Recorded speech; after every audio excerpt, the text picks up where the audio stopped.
नमस्कार, आप देख रहे हैं खबर कनेक्शन और मैं हूं आपके साथ गौरी। प्रधानमंत्री नरेंद्र मोदी ने बागेश्वर धाम में कैंसर अस्पताल का भूमि पूजन किया। इसके पहले उन्होंने बालाजी मंदिर में पूजन किया। इस दौरान आयोजित सभा में बुंदेलखंड के छतरपुर, टीकमगढ़ के अलावा निवाड़ी, सागर, झांसी आदि जिलों से बड़ी संख्या में लोग पहुंचे हैं। प्रधानमंत्री नरेंद्र मोदी ने सभा में बुंदेली में सभी को राम राम कर अपने भाषण की शुरुआत की। उन्होंने कहा कि बहुत ही कम दिनों में मुझे वीरों की इस धरती पर आने का सौभाग्य मिला। इस बार तो बालाजी का बुलावा आया है। यह हनुमान जी की कृपा है कि आस्था का ये केंद्र आरोग्य का केंद्र भी बनने जा रहा है। उन्होंने कहा कि नेताओं का एक वर्ग ऐसा है जो धर्म का मजाक उड़ाता है।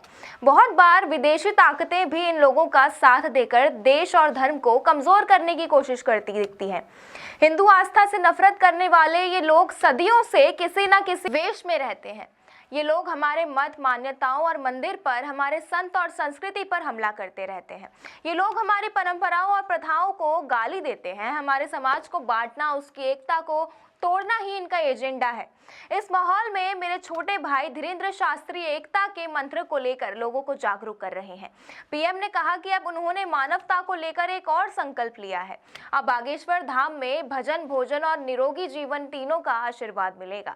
हमारे मंदिर, हमारे मठ ये एक और पूजन और साधना के केंद्र रहे हैं, तो दूसरी ओर विज्ञान और सामाजिक चेतना की केंद्र रहे हैं। पीएम ने कहा कि महाकुंभ की हर तरफ चर्चा हो रही है। अब तक करोड़ों लोग वहां पहुंच चुके हैं। उन्होंने आस्था की डुबकी लगाई है और संतों के दर्शन किए हैं। ये एकता का महाकुंभ है। आने वाली सदियों तक 144 वर्ष के बाद हुआ महाकुंभ एकता के महाकुंभ के रूप से प्रेरणा देता रहेगा। पीएम नरेंद्र मोदी ने कहा कि प्रयागराज महाकुंभ में नेत्र महाकुंभ चल रहा है।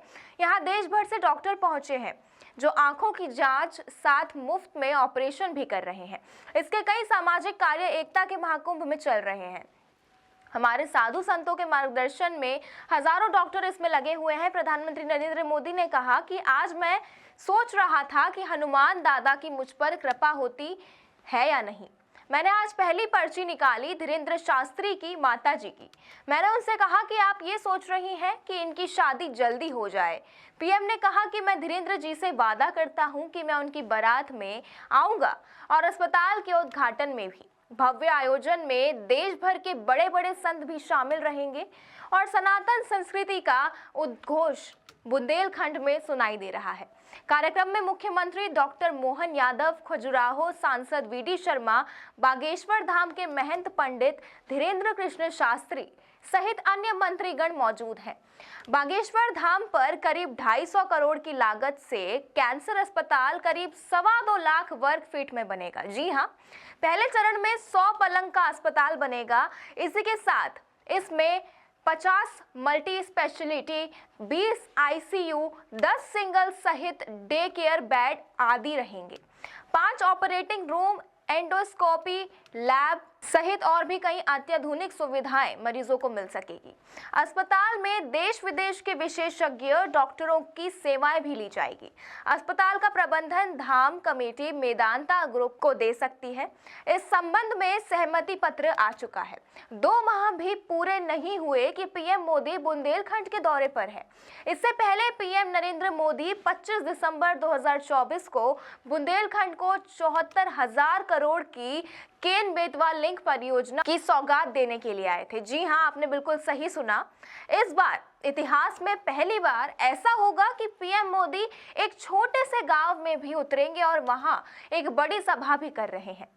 पीएम मोदी के आगमन के साथ ही गड़ा गांव विश्व पटल पर छा गया है। बागेश्वर धाम के कथावाचक पंडित धीरेंद्र शास्त्री का कहना है कि ये पूरे बुंदेलखंड के लिए गौरव की बात है कि पीएम नरेंद्र मोदी बागेश्वर धाम आए हैं। धाम पर बनने जा रहे कैंसर अस्पताल के शिलान्यास के लिए आमंत्रण स्वीकार किया। ये हम सब के लिए काफी बड़ी बात है।